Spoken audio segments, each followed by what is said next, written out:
Los carbohidratos corresponden al 45% de las necesidades energéticas en la dieta y ellos se dividen en digeribles y no digeribles, en donde a los no digeribles los conocemos como fibra.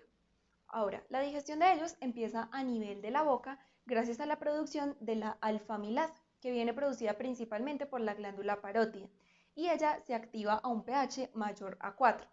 También tenemos la producción de otras enzimas como la mucina y la lisozima, en donde la mucina le va a dar ese aspecto de moco al bolo alimenticio y la lisozima va a protegernos de las toxinas que puedan venir en los alimentos. Tenemos que allí se va a dar un 10% de la digestión de los carbohidratos. La formación de ese bolo va a llegar hasta el estómago, en donde allí se transforma en quimo, que es ese bolo unido a la secreción ácida. En el quimo vamos a tener que allí se inactiva parcialmente la amilasa, debido a este pH al que ella actúa.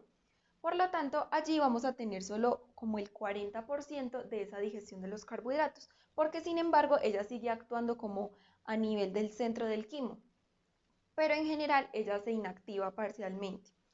A este nivel vamos a estar hablando de polisacáridos, en donde ya vamos a ir teniendo, digamos, la hidrólisis de esas moléculas y de esos enlaces que nos van a ir generando cada vez moléculas más pequeñas.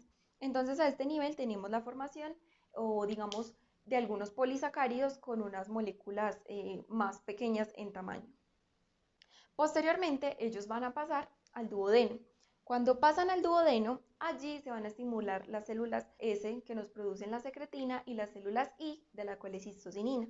Ellas van a ir a producir la secreción de los fluidos pancreáticos, en donde recordemos que el bicarbonato, que viene en la primera secreción pancreática, nos va a neutralizar esta secreción que viene del estómago, para que así en la segunda secreción pancreática, que viene la amilasa pancreática, ella pueda volver a actuar al pH al que es óptimo, que también es mayor a 4. Allí, la amilasa pancreática también nos empieza a dejar moléculas más pequeñas. Recordemos que los oligosacáridos comprenden de 2 a 10 monosacáridos. Hasta aquí llega lo que se comprende como la digestión luminal de los carbohidratos, debido a que desde allí comienza otro tipo de digestión, que es la digestión de membrana. Antes de pasar a ese tipo de digestión, vamos a aclarar algo sobre la acción de la amilasa, que es muy importante.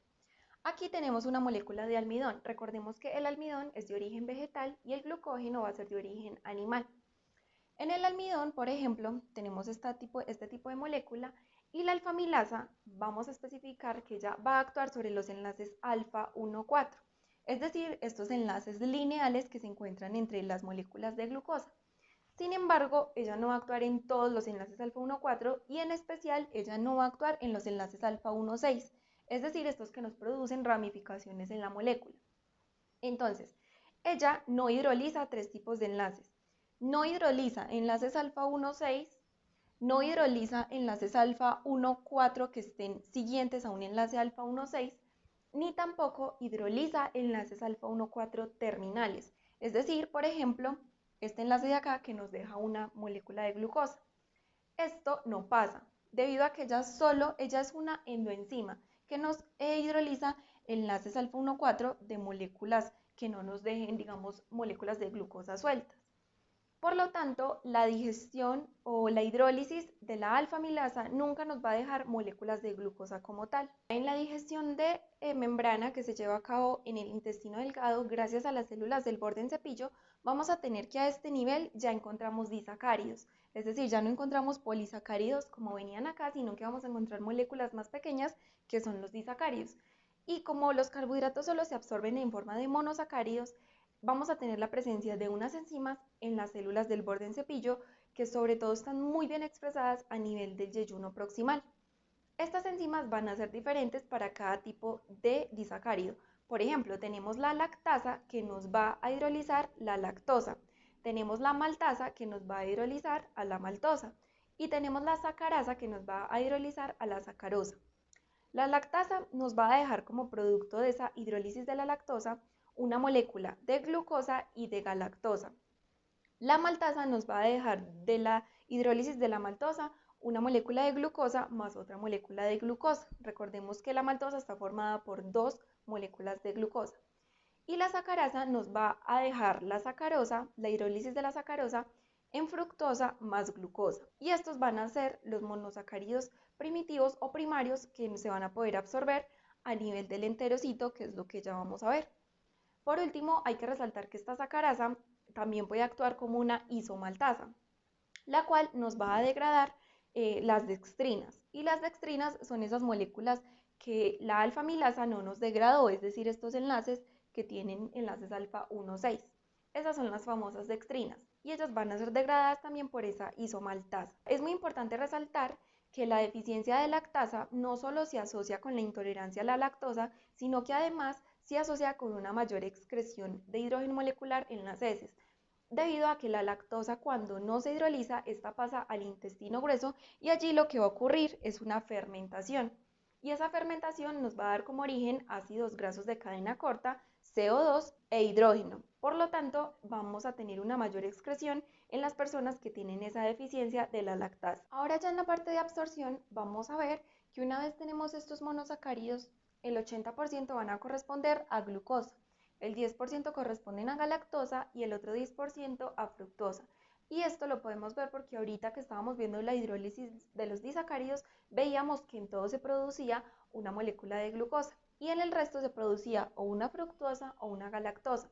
Por lo tanto, la glucosa es la que va a estar en mayor proporción. En el caso de la fructosa, vemos que ya tiene una vía de absorción diferente a la de la glucosa y la galactosa.